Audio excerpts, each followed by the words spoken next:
22 मई 2010 मैंगलोर का बैचपे एयरपोर्ट। सुबह के 6 बज रहे थे। चारों तरफ हल्की धुंध थी और मौसम बिल्कुल शांत था।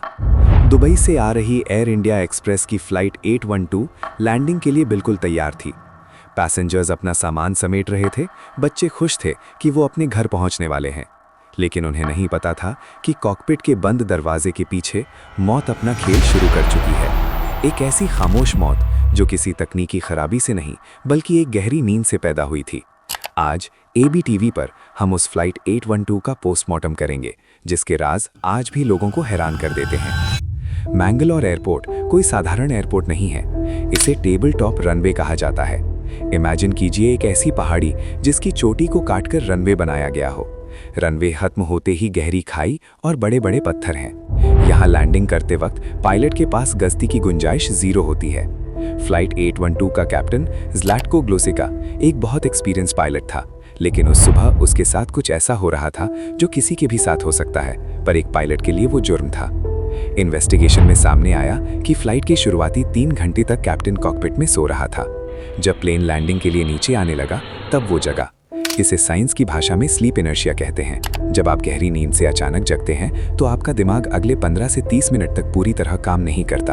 आपका रिएक्शन टाइम धीमा हो जाता है और आप गलत फैसले लेने लगते हैं। कैप्टन ग्लूसिका इसी स्लीप इनर्शिया का शिकार थे।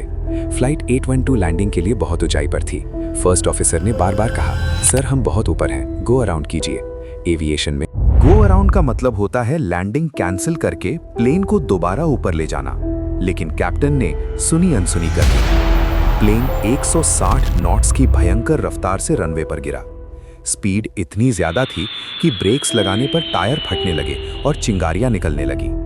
प्लेन रनवे के आगे लगी कंक्रीट की दीवार और लोकलाइजर एंटेना को तोड़ते हुए सीधा खाई में जा गिरा। तकरार इतनी भयंकर थी कि प्लेन के 2 टुकड़े हो गए। फ्यूल टैंक्स फट गए और पूरी खाई आग के शोलों में बदल गई। 166 लोग उस लोहे के डब्बे में कैद थे। चीख पुकार मची थी, लेकिन आग इतनी तेज थी कि कोई पास नहीं जा सकता था।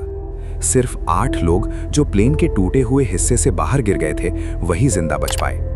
ब्लैक बॉक्स की रिकॉर्डिंग जब सुनी गई तो उसमें कैप्टन के खर्राटे यानी स्नोरिंग साफ सुनाई दे रहे थे। ये एविएशन हिस्ट्री का वो काला सच था जिसने पूरी दुनिया को हिला दिया। क्या ये हादसा रोका जा सकता था?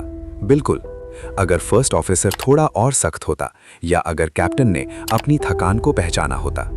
फिजिक्स का एक सिंपल नियम है, kinetic energy equals half mv²। जब मास और वेलोसिटी दोनों हद से ज्यादा हो जाएं, तो उन्हें रोकने के लिए दुनिया का कोई ब्रेक काफी नहीं होता।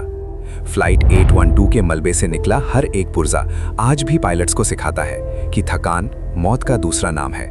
ABTV का मकसद आपको डराना नहीं, बल्कि उन सच्चाइयों से रूबरू कराना है जो अक्सर हेडलाइंस में दब जाती हैं। फ्लाइट 812 की दास्तान सिर्फ एक क्रैश नहीं, बल्कि इंसानी दिमाग और तकनीक के बीच की एक पुरानी जंग है।